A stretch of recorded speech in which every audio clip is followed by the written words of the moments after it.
Artificial intelligence అంటే AI నేర్చుకోవాలని చాలామందికుంటుంది. చాలా ఉత్సాహంగా మొదలుపెడతారు కూడా. కానీ కొద్ది నెలల్లోనే మధ్యలో ఆపేస్తారు. ఎందుకని? మన దగ్గరున్న సోర్సెస్ ప్రకారం దీనికి కారణం ఏఐ కష్టమని కాదు, మనం నేర్చుకునే పద్ధతిలో కొన్ని సాధారణ తప్పులు చేయడమే.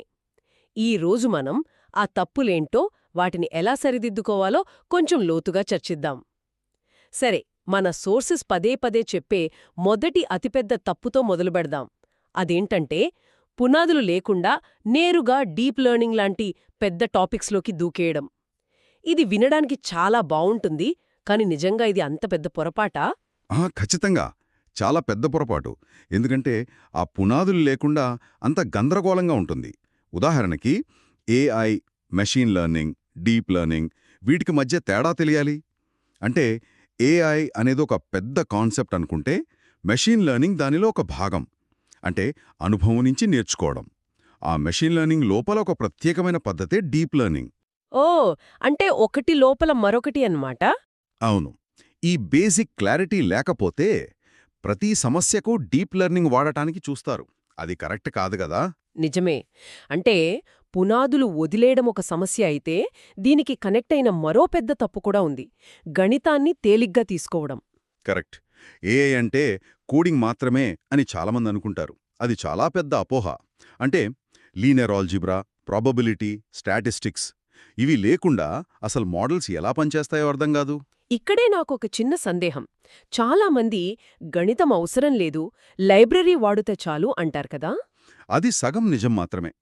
లైబ్రరీలు మన పనిని చాలా సులభం చేస్తాయి, నిజమే. కాని వాటిపై గుడ్డిగా ఆధారపడకూడదు. మీ మోడల్ సరిగ్గా పనిచేయనప్పుడు ఏం చేస్తారు? ఎర్రం ఎక్కడుందో ఎలా తెలుసుకుంటారు? అంటే డీబగ్ చెయ్యలేరు. అవరు. గణితం తెలియకపోతే మీరు లైబ్రరీకి బానిసగా ఉంటారు, దానికి యజమాని కాలేరు. సరే, పునాదులు, గణితం ఈ రెండు పక్కాగా ఉన్నా కూడా నేర్చుకునే పద్ధతిలోనే తప్పులు చేస్తారని మన సోర్స్ చెప్తోంది. ముఖ్యంగా కోడ్ కాపీ పేస్ట్ చేయడం గురించి. ఆ ఇది చాలా సాధారణంగా చూసేదే. ఉదాహరణకు మోడల్ డాట్ ఫిట్ అనే లైన్ కాపీ చేయడం చాలా సులభం.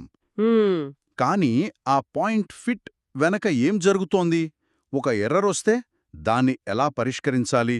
ఈ ఎందుకు అనే ప్రశ్నకు సమాధానం తెలియకపోతే మీరు కోడర్ కాదు, కేవలం ఒక కాపీయర్. ఇది నిజం. ఒక ప్రాజెక్ట్ కోసం కోడ్ కాపీ చేస్తే అది పనిచేయొచ్చు. అవును. కానీ అందులో ఒక చిన్న మార్పు చేయాలంటే మాత్రం. అంతే, అక్కడే దొరికిపోతాం. అసలు విషయం అప్పుడే అర్థమవుతుంది. అంటే స్టాక్ ఓవర్ఫ్లో లాంటివి ఒక రకంగా వరం, మరో రకంగా శాపం కూడా అంటారా? సరిగ్గా చెప్పారు. దాన్ని ఒక రెఫరెన్స్గా వాడాలి, రెడీమేడ్ పరిష్కారంగా కాదు. ఈ కాపీ పేస్ట్ అలవాటు మన సోర్సెస్ చెప్పే ఇంకో తప్పుకు దారితీస్తుంది. అదేంటి? థియరీపై ఎక్కువ దృష్టి పెట్టి ప్రాక్టీస్ చేయకపోవడం. గంటల తరబడి వీడియోలు చూడటం, ఆర్టికల్స్ చదవడం. అవును. కానీ ఒక్క ప్రాజెక్ట్ కూడా మొదలు పెట్టకపోవడం. ఈత గురించి ఎన్ని పుస్తకాలు చదివినా నీళ్లలోకి దిగకపోతే ఈత రాదు కదా. నిజమే. అంటే చేతులు మురికి చేసుకోవాల్సిందే. ఖచ్చితంగా. చిన్న చిన్న డేటా సెట్స్తో అయినా సరే ప్రయోగాలు చెయ్యాలి. అయితే ఈ తప్పులన్నింటి వెనుక, అంటే పునాదులు వదిలేయడం, గణితాన్ని విస్మరించడం, ప్రాక్టీస్ చేయకపోవడం, వీటన్నింటి వెనుక ఒకే ఒక్క మూల కారణముందని మన సోర్సెస్ అంటున్నాయి. అదేంటి? అవాస్తవ అంచనాలు. అవాస్తవంచనాలా? అవును.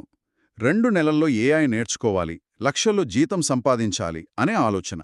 ఇలాంటి టార్గెట్ పెట్టుకున్నప్పుడు సహజంగానే పునాదులు వదిలేస్తారు, షార్ట్కట్స్ వెతుకుతారు. అనుకున్న ఫలితాలు రానప్పుడు నిరాశపడతారు. అంతే, మధ్యలోనే వదిలేస్తారు. ఏఐ ఒక స్ప్రింట్ కాదు, అదొక మ్యారథాన్ అని గుర్తుంచుకోవాలి. ఇది చాలా నిజం. ఈ 2 నెలల్లో అద్భుతాలు అనే ఆలోచన నేర్చుకునే ప్రక్రియనే దెబ్బతీస్తుంది. మొత్తంగా చూస్తే ఈ తప్పులన్నీ తొందరపాటు వల్లే వస్తున్నాయి కదా. సరిగ్గా అదే పాయింట్. ఏఐ నేర్చుకోవడం కష్టమైనది కాదు, కాని దానికి సరైన పద్ధతి, ఓపిక, నిలకడ అవసరం. పునాదులపై దృష్టి పెట్టాలి, గణితాన్ని గౌరవించాలి, నిరంతరం ప్రాక్టీస్ చెయ్యాలి. అంతే. అద్భుతంగా చెప్పారు. ఈ చర్చను ముగించే ముందు వినేవారి కోసం మీ దగ్గర ఏదైనా ఆలోచింపజేసే ప్రశ్న ఉందా? తప్పకుండా. మన సోర్సెస్ ప్రకారం మనం చేసే తప్పులే మనకు నేర్చుకోవడానికి గొప్ప అవకాశాలు. మరి మనం నిర్మించే ఏఐ కూడా మనం నేర్చుకునే విధానాన్నే ప్రతిబింబిస్తుందా? ఒకవేళ మనం నేర్చుకోవడంలో చూపించే ఆ తొందరపాటు, ఆ షార్ట్కట్స్ వెతికే తత్వం మనకు తెలియకుండానే మనం తయారు చేసే ఏఐ సిస్టమ్స్లోకి ప్రవేశిస్తే దాని పర్యవసానాలు ఎలా ఉంటాయి? దీని గురించి ఆలోచించండి.